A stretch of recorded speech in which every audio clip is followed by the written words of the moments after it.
Right? You're not. You're gonna miss this one, right? Am I supposed to?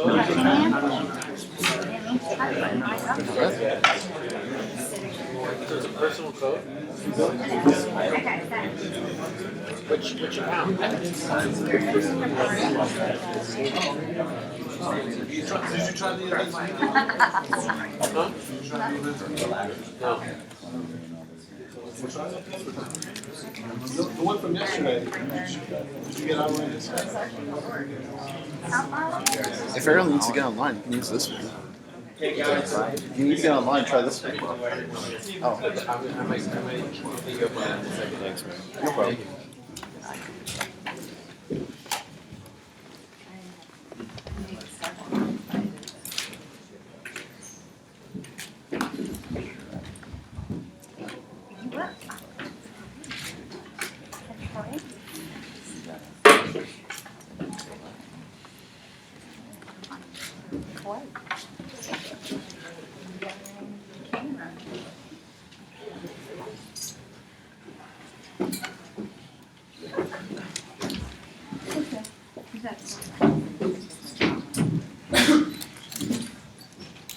Thanks for waiting, everybody.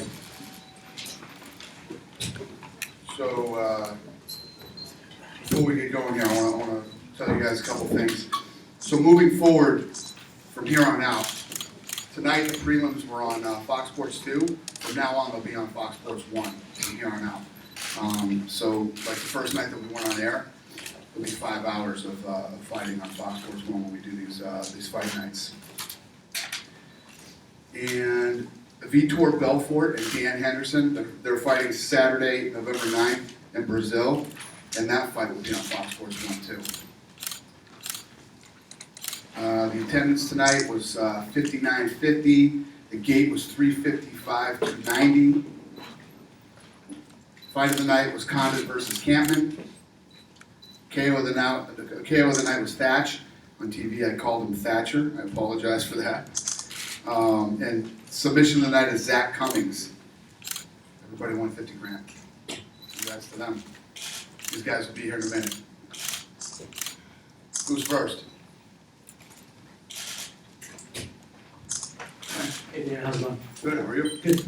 Safe to say that you enjoyed this trip to Indiana more than you enjoyed 119 3 years ago? Yeah. That one, you came here and then you bailed out of the back. You didn't want to stay and hang out with us at all. I forgot about that, yeah. We didn't forget about that. It's good to be here tonight. Yeah, that was a good night. Can you give me your thoughts on Eric Perez? Obviously, a lot of hype on him going into the fight and kind of got taken down, I think. Yeah, it happens. You never know. I mean, anything can happen on any given night. And then obviously, conversely, you have someone like Thatch who's highly hyped coming in and it lives up to it. And I wonder kind of about you guys' thought processes behind the scenes when something like that goes your way versus when something like that doesn't go your way, like maybe like a Hector Lombard or something like that. Well, there's never a goes our way or doesn't go our way. We're in the fight business and we have 475 guys under contract. Whoever wins, wins. And he's the guy that moves forward.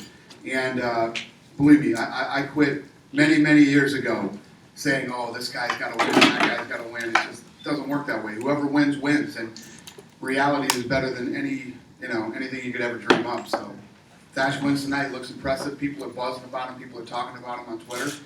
Tonight's his night. And obviously, this is the one where you say, we'll figure that out later. But is that somebody that, since he didn't suffer any damage, obviously you put it back in there really quick to see what he can do? Yeah, no doubt about it. He looked, and I was just telling Kelvin on the way in here, Kelvin looked awesome tonight too. Really good tonight. And Kelvin, I'll just move on to you really quickly. Obviously, you talked to us this week about the weight cut and being down to 170 for the first time. You seem really comfortable to us when we're looking at it from the outside with that weight cut. How much did that factor into you, during the fight, and how comfortable did you really feel as you got in there tonight? I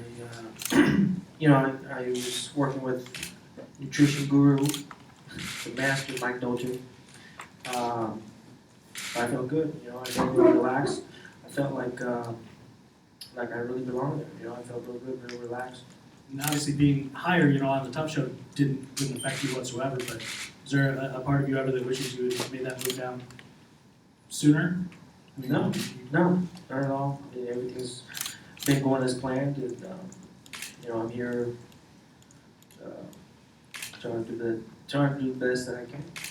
And then Darren, real quick, how badly did you have you hurt in the first round, and how much did you feel those kicks? And was there any point that panic set in and you started to think, what do I need to do to get out of this situation here?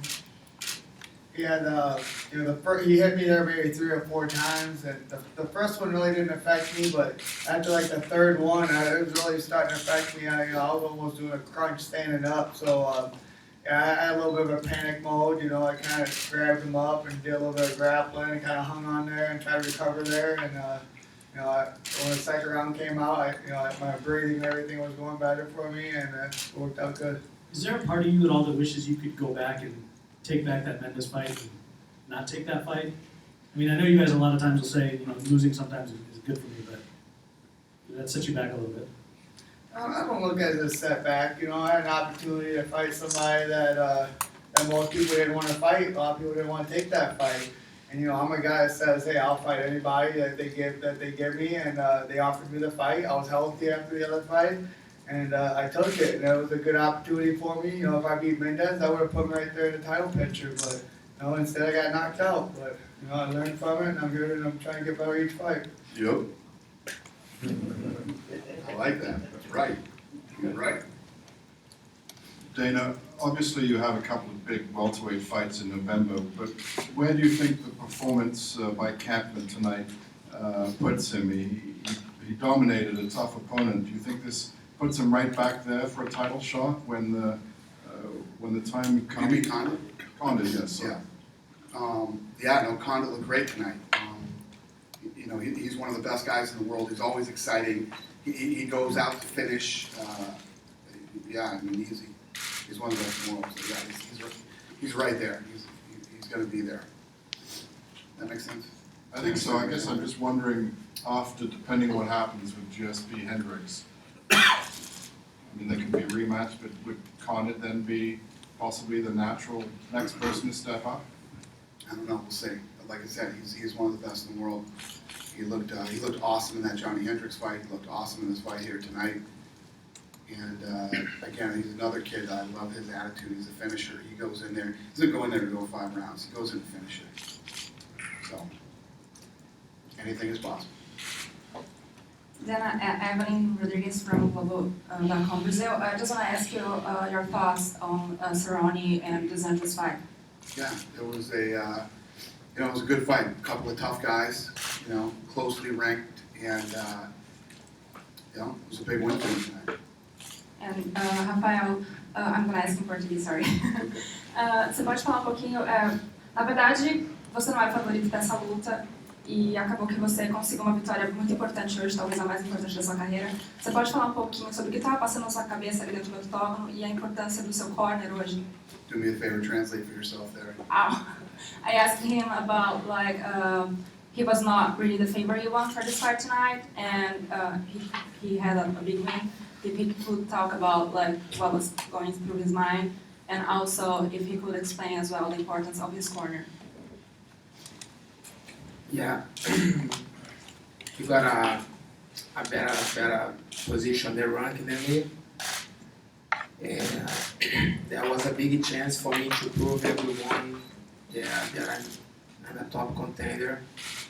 And I've been working hard for that. I don't want to lose the chance. I got the best corners in the world. I got a great team. And my thought was I can miss this opportunity. I gotta beat this guy. That's one thing that is making. Cord, I was wondering if you could talk to us a little about the decision that came down, because it was really wacky. One judge thought you won every round, one judge thought you lost every round. How do you rate yourself on that fight? Well, I was pretty surprised too, but it comes back to the thing you said after my last fight, Dana. You don't leave it in the hands of the judges. You try and come out and finish, do the best you can do. That's all you can do. And sometimes, it happens like that. But I was able to come out with a W and stick in it, grind it out, and do the best I could do. How bad is the eye right now? Is it damaged? Is there an orbital bone broken or anything? Nope, there's some stitches and swollen. All right. Darren, I was wondering if you could talk to us about that reaction you got. It was one of the best all night long, and it was very early in the card. So how did that make you feel, and what's it like fighting in front of a hometown crowd like that? It felt great, you know. Obviously, when everybody cheered for me fighting in my home state, the adrenaline was flowing really heavily, and you know, excited to see my friends, family, and you know, just a crowd like that cheering for me. So what's next after this? Do you want to keep fighting in Indianapolis like GSP always fights in Montreal? I doubt it. I'm just ready to fight. You know, I'm sure I'm gonna be fighting a lot of different places. So it was nice to fight back at home, but I'm willing to fight other places too for sure. And as for next, I don't know. I just got done fighting. I'm just gonna sit down and rest a little bit, and hopefully I get another top opponent and put myself in the mix. All right, Kelvin, you've won the Ultimate Fighter. You've won on a main card now, right here. And do you think you've shed the underdog thing now? You're going to have to be the favorite in fights going forward? I really can't say. I don't know where it would put me in, you know, in their, whether they pick me as a favorite or an underdog. I just know that I'm coming into this fight, into every fight, just thinking the same, and I'm going to knock him out or submit him. Are you looking for a top 10 fight next, or do you think that's a little ways away yet? I'll fight anybody, but you know, it's up to Dana and Joe. Obviously, I'm still new, and it's probably still away. Dana, you sound like you were very pleased with the quality of the fights. What did you think about the crowd, and put it in context? Does it help or hurt Indianapolis to host an event going forward? No, it was great. I thought the crowd was great tonight. Very educated crowd. You know, you see when guys were going for submission, they knew what was going on. And for the main event, the place was rocking, so it was great. So you were pleased overall then, Matt? No, very happy, yeah. You know, we're going out. We faced this, I guess I'll call it a challenge now, going out on Wednesday nights as opposed to Saturday nights. But this is what our partner wants, and we'll make it work. You know, if we were here on a Saturday night, this is one of those markets where people will drive in from all different places and they make a whole weekend of it. You guys know how the UFC works and how it goes. On a Wednesday night, nobody's driving anywhere on a Wednesday night, man. They gotta go to work in the morning. So, you know, we'll figure this thing out. Yeah, there's another challenge with these Wednesday cards is like, you've got another UFC card Saturday night in Milwaukee, which is really not that far from here. Right. Perhaps some people may have said, oh, let's not drive to Indy, maybe I'll drive to Milwaukee. So Right. is that another challenge with these Wednesday cards? No, not really. I just didn't want to fly that far after this fight. I'm kidding. That's not what I did. I'm kidding. You know, I don't think so. We're there this weekend because it's the Harley Davidson 110th anniversary, and you know, there's going to be a ton of people there for this weekend. So there's all kinds of things going on there, concerts and the UFC and Harley rides, and you know, it's going to be crazy. So yeah, we won't face any problems there.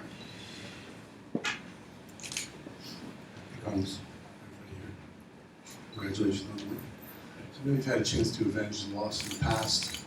Does a win like that feel any different than a regular fight? I don't know, I'm still processing it, so maybe ask me in a few days. Martin came out very early on, kind of charged at you, take down, it looked like he wanted to keep the fight on the mat the whole time. Were you surprised that that's what he does? I mean, he's known more for his striking, although he is a good wrestler. Were you surprised with his game plan? No, I wasn't surprised. I mean, my last two fights, I haven't been able to stop the takedown. And, initially in this fight, I wasn't either, but once we got going, I was able to stop more takedowns and start implementing my game. Why were you suddenly able to stop him after the first round? I think he was 4 for 5 after that, really struggled. What was it? I don't know. Maybe I just got warmed up, or maybe he's getting tired. Couldn't tell you. Quick one for Rafael. Is there someone you'd like to fight next after beating a top 6? I think Donald was ranked 6th. Who would you like to fight next? Yeah, I have no idea right now. Whenever Dana said, I will be ready to fight. For Kelvin, can you talk us a little bit through the finishing sequence? You heard him A lot of times you see guys go for the ground and pound finish. You immediately went for the choke. What did you see there? Why that? Yeah, you know, I noticed that I rocked him, and I didn't want to give him a chance to recover. You know, you see a lot of guys, they hit on and they recover just off of the hit, you know. And I didn't want to give him that chance. And I saw the choke, I saw the opening, and took it. Carlos, earlier this week, Martin was telling us how he needed to break out of his slow start streak. He had a couple slow starts in a row. Do you feel like he had an uncharacteristic fast start tonight, or did you have a slow start that surprised you? You know, he got the takedown and he kind of took control initially. Yeah, I guess, you know, yeah, he started out fast, but, you know, I kind of weathered the storm. You know, he didn't put me in really any trouble. I guess he took my back in the first, but I got through that, and then he obviously was able to turn the fight around. Was there a point where you felt him slowing down at all, where you felt yourself like, all right, this is really going in my direction now? Start to take over. Going into the second round, I don't know. I felt like I was coming alive, and so it's the second round. And then Martin, right down here. I was just asking Carlos, you know, you talked to us earlier this week about wanting to break out of your slow starts, and you had the first two fights, and it appeared like you did that tonight. Was there a point where you felt the tide turning, where you felt things starting to go Carlos' way? Yeah, I mean, I got the fast start I wanted, got off the bat, but I gassed myself out completely. After the first round, I didn't feel I had nothing left. I just went into survival mode. Felt I was just dead tired after that first round. I could feel Carlos kept pushing at a strong pace, and you know, I want to keep pushing too, but I didn't have gas in the tank for it. And I've been working hard on my cardio, and I've been feeling great. So, you know, I was going hard 5 rounds in training, and you know, sometimes you're done, but whatever. But I didn't have the gas left after the first one. And you feel like that's a direct result of wanting to come out much faster than you did the last two times? If what? Do you feel like that, like gassing out earlier than you wanted to, was a direct result of wanting to come out faster this time? I mean, the faster you start, the faster you're going to get tired too, right? But you know, I wanted to come out and start good. I felt, you know, we good the first round, and got the takedowns I wanted. I didn't get the finish I wanted, and I got tired, and couldn't keep up with the pace he was going in. That's how I wanted. Kelvin, Victor Vlahovic, Russian Chicago Magazine. What was your plan going into this fight? Just maybe because of the huge weight loss, you wanted to finish the fight earlier, or was it the original plan? Or do you want to go on the distance? No, me and my team, we came up with a game plan. I went in there and I executed it. You know, we're ready for wherever the fight went. I mean, I'm in great shape. I worked out 15 minutes hard. If it worked on the 15 minutes, I just went in there and tried to mix it up. And, you know, I got with some good shots. When we talked earlier this week, you were saying you were coming down from 205. Right now, after the fight, are you going to get back some weight, or like my coach is saying, you're going to be into this lifestyle going forward? Yeah, definitely. You know, I want to be ready if Joe or Dana calls. You know, in 3 or 4 weeks. I want to stay ready and stay ready. And the next one is for Port. What was the biggest problem that your opponent offered you that you couldn't overcome during the fight? I mean, anytime I was backing up, he started landing punches. So, you know, it's hard to push forward the whole time, but try to do the best, and that was our game plan. Just angle and push forward, get him into the cage and rough him up, take him down.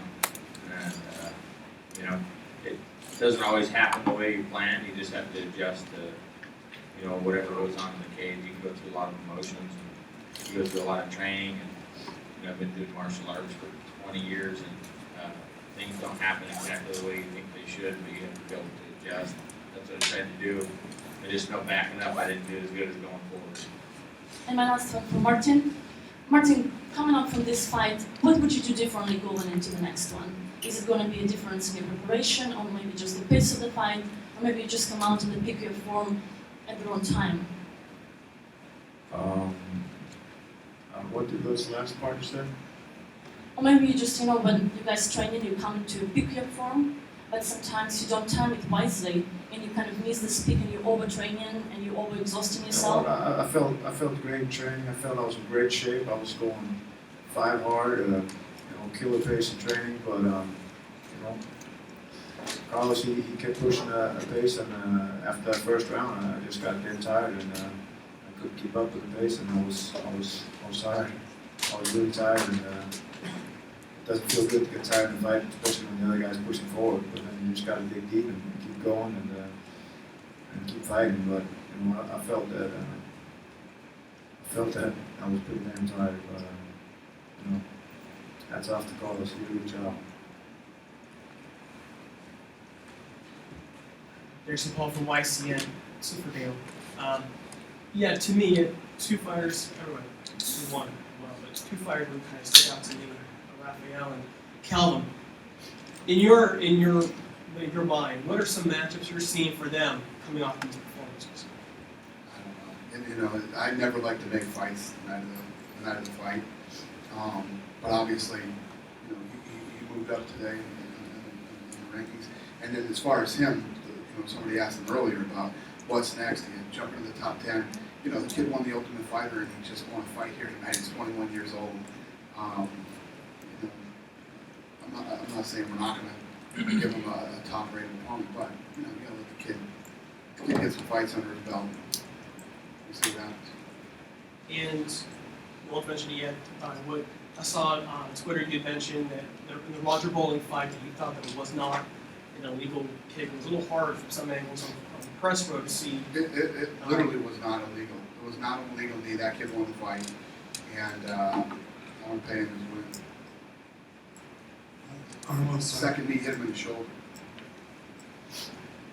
Carlos, where do you feel you fit now into the title picture? I think that I solidified myself as a contender. I think that I'm still maybe a fight away from another title shot. I hope. Darren, you talked about the pros of fighting so close to home. Are there any cons? Yeah, I mean, obviously people are gonna want tickets, or wanna hang out with you beforehand, and but it's more of a little bit more stressful in that reason. But I just kind of just shelter myself from that. My wife helps me out with that. She takes care of a lot of things, and that's definitely kind of everybody wants tickets, or wants where to buy tickets, or meet up with you before the fight, or something like that. Court. You're in the same boat as Kelvin in the sense that you won tough at 185, you dropped to 170, you both won tonight. Is this a guy that's on your radar, or are you looking for somebody a little more established in the welterweight division? I don't pick the fights. Joe does. Joe Silva does. So when he calls, and I just line them up and get ready and come out and do the best I can do. All right, Kelvin, last question. What's the most useful thing you've learned from your tough coach, Chael Sonnen? It'd probably be, he tells me that for a fight, you can't worry about the outcome, you just have to worry about performing, and that's what I'm thinking coming into every fight. I'm not thinking I'm going to win, I'm just thinking about performing and doing what I need to do to get the job done. Carlos, congratulations on your victory. You talked about the takedowns you gave up against St. Pierre and Hendricks. They're obviously 2 pretty good takedown artists. Did you see that as a chink in your armor? Were you working on it a lot before this fight? Yeah, I definitely was. Martin is a very well-rounded fighter. He's a good striker, but he's also got good, he's good all around. So I knew that was something I would have to, work on quite a bit. I brought, I worked with Izzy Martinez. I worked with Ricky Liddell. I worked with Jake Herbert, who was a 2012 winner on the wrestling. I was able to, defend some takedowns that I most likely would have been able to, had I not worked with those guys. So, a lot of thanks, a lot of gratitude towards them. You're in a unique position, having fought St. Pierre and Hendricks. Can you share your thoughts on how you think their meeting in November will go? You know, Hendricks, you know, he's obviously a very dangerous guy. He can end a fight with one punch. But I think George St. Pierre is too technical, and also, you know, Hendricks has shown that he fades towards the end of the third, or towards the third round. Now he's got 2 extra rounds to go, so I think George is going to probably take control towards the end of the fight and come out on top. Or here, just for Kelvin, you can to tell us about your performance tonight in Spanish. What do you want to know? Oh, well, the submission, how you felt in the 170. Oh, me sentí muy bien entrando en la pelea, muy relajado y la verdad, todo gracias a Dios me fue bien. Well, my coach told us that you might be able to fight in 155. Is that a possibility? No, pero vamos a esperar a ver qué pasa. Estoy en una buena categoría de su vuelto y aquí voy a ganar. For Dana, is this that quick? I mean, is it possible that Kelvin could get to the Houston show? I mean, there's a lot of Mexicans there. Yeah, no, I agree, but yeah, I think Houston's a little too close for him to fight. Good. Carlos here. We talked with Coach Valle during the week. He told us to watch out for your pace. That was one of the things you worked in camp. How did you achieve this pace? How did you control it during the fight, just to not gas out and go hard for rounds? You know, it's all in the preparation. I work really hard. I have an incredible strength and conditioning regimen that I'm doing. You know, at a place called Elevate Performance Health and Wellness in Albuquerque, and you know, we're working. You know, they're incredible trainers, but we're also working with sports physiologists and really dialing in and fine tuning our training. And I think that's really made a difference. And, you know, we're training smarter as well as harder. And then, you know, on top of that, I have, you know, just a great camp to get ready for these fights with, and you know, it all, you know, culminated in the win tonight. It looked to me that you were a little more cautious, a little more clinical, and just watching your space better, using the leg better just to get into your range. How did you apply this during the fight? Was it any different from the last fight? Yeah, you know, range is very important, of course, and you know, once I found my range, I was able to start landing. Yeah, you know, Martin Kampmann, he's a kickboxer, and so that's a comfortable range for me. You know, so some of the other guys, you know, the last 2 guys I fought, you know, they're wrestlers, and you know, they were able to close the distance. So yeah, you know, that's something that I still have to work on. Martin was able to close the distance on me taking down also, but yeah, you know, it's always a work in progress. Carlos, did you feel any added pressure coming off the losses? Did you do anything different in your preparation for tonight's fight? I trained harder, trained more focused.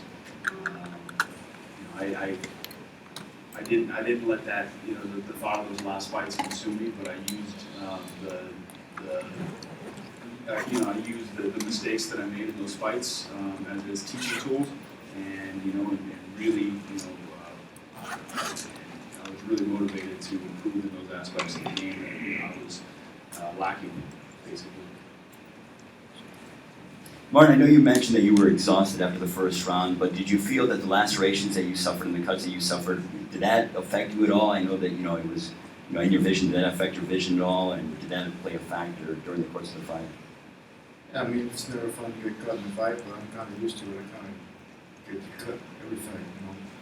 I cut real easy, but I used to make good scars. I think, you know, just being exhausted was the main thing. Dana, Darren started off uncharacteristically quick tonight. Do you feel that, you know, when you tell people, the fighters, that you wanted them to see you come out and, you know, immediately, you know, take charge of the fight, that, you know, bantamweight started off quick as well, that's resonating with some of the fighters like Darren who want to start off quickly and assert themselves during the fight? It's not that I ever tell the fighters I want them to come out and start off, doing this or that. I want guys to come out. I'll give you a perfect example tonight. There's Bubba. When you know you lost the first 2 rounds, and you go out in the 3rd round, and there's no urgency whatsoever to win the fight. That's the kind of stuff that comes out.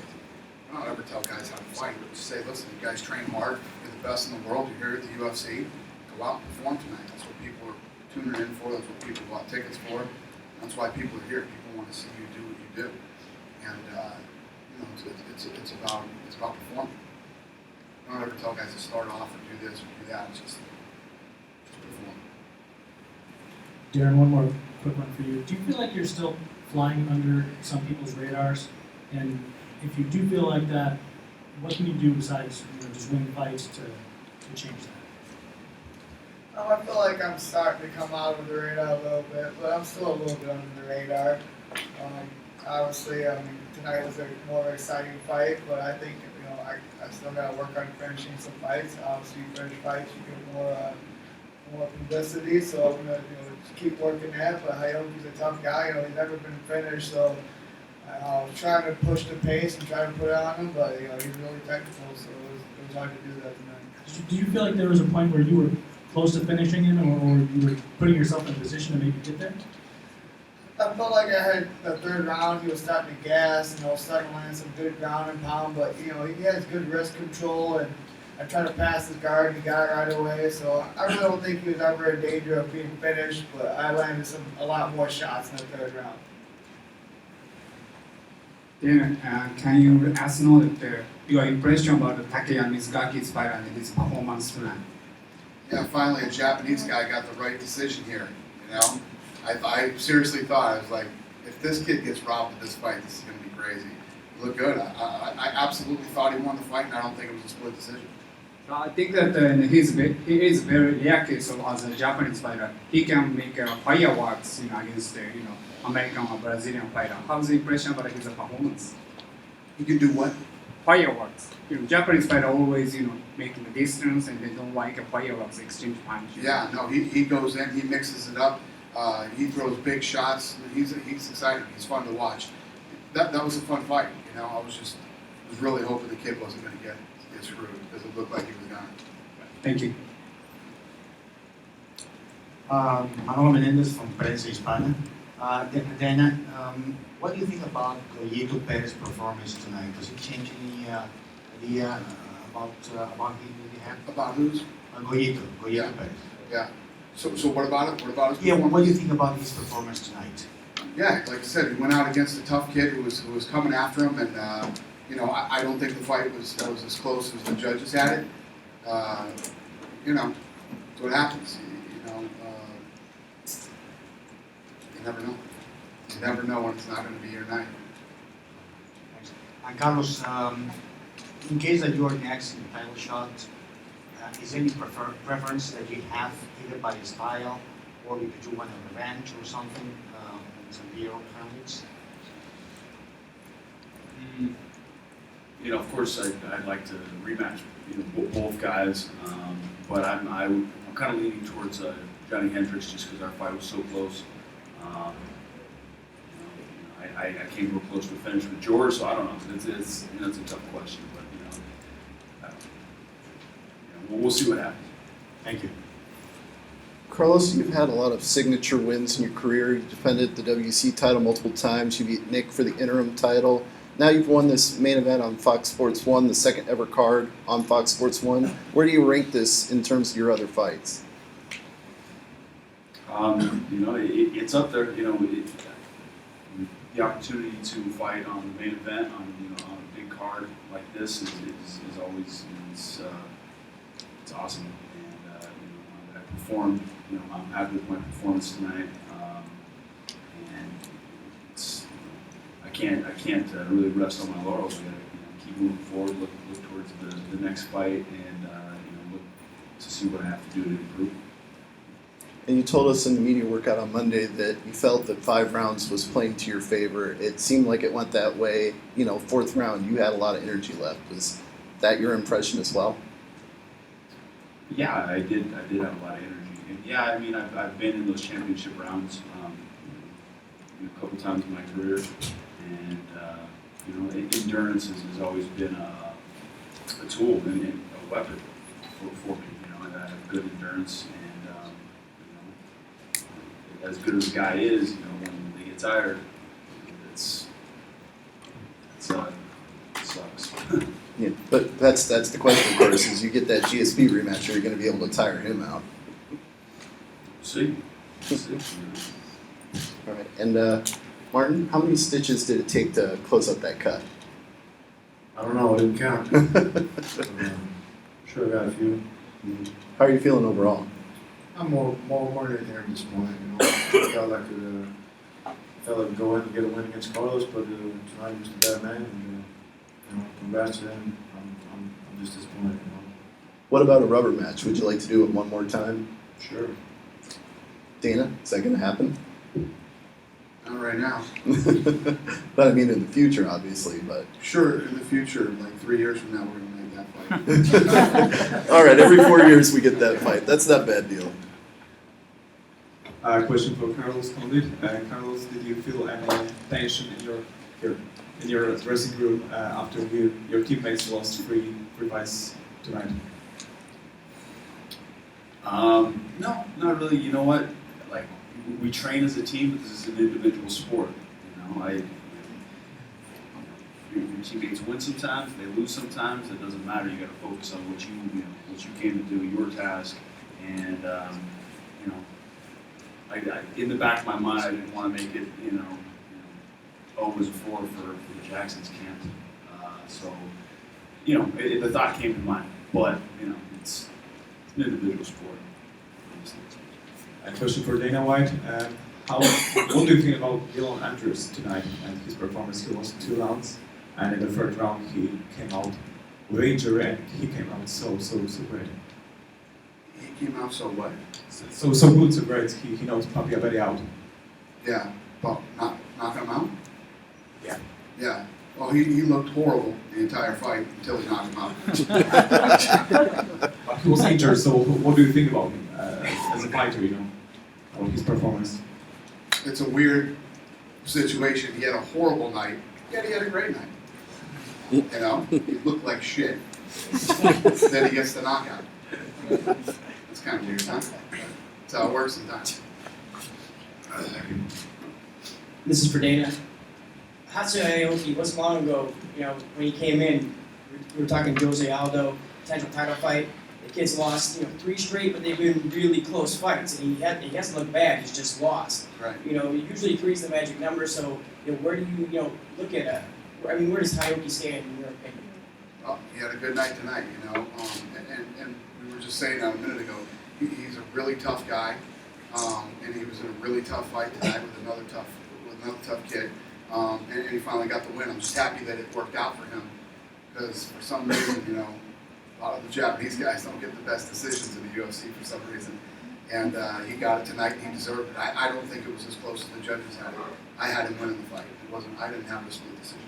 I was talking not Mizugaki. Oh, Aoki. yeah. That's all right.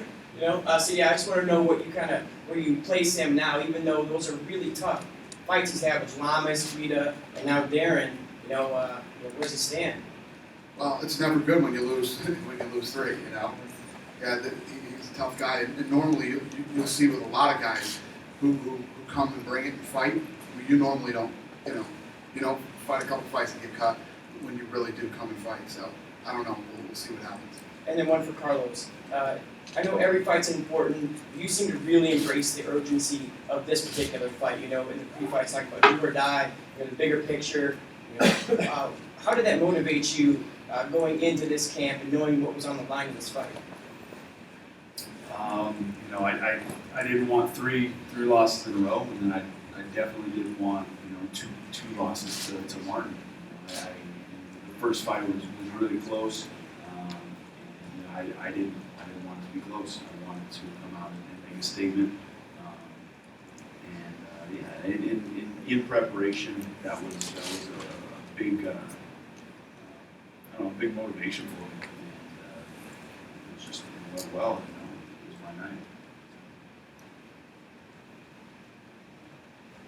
Kelvin, it's interesting seeing you up here doing so well. 11 days ago, a man you're going to be linked with for a very long time, Uriah Hall, didn't do very well. I know you train with him now. Do you have any idea why he's having such a tough time in the UFC?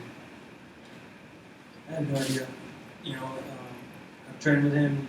He performs great in practice. He's kicking everybody's ass. And I have no idea what happened in this fight. Did you talk to him afterwards? I said to him Jax, but and he wished me good luck in my fight. Other than that, I have no Do you think he's lacking some kind of killer instinct? Do you think he's missing something when he goes in there? Yeah, most likely. You know, it's mental, definitely. You know, he's got to find that, make that switch. You know, to go into that cage. In discussing just running out of gas so early, is that something that you've ever experienced before the fight? I mean, I've gotten tired in a lot of fights before, but that's what happens when you're fighting, you know, and trying to go in there and get going hard. You know, I think we kept a pretty hard pace in the whole fight, and that gets you tired. But yeah, I definitely felt I was tired, especially in the fourth round. And probably got me with some to the body and the last gas on me. And Carlos, obviously he was still fighting back the whole time. Could you tell that he was as tired as you said he was? Could you sense that as you were fighting? Yes, I mean something was up. And I actually, you know, to be honest, going into the second, he looked tired. He did.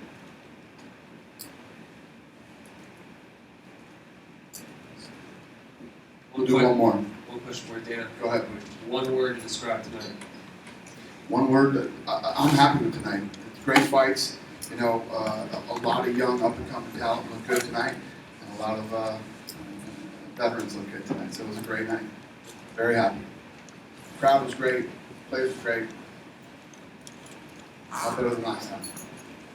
Thank you guys so much for coming. We appreciate it. Have a good night.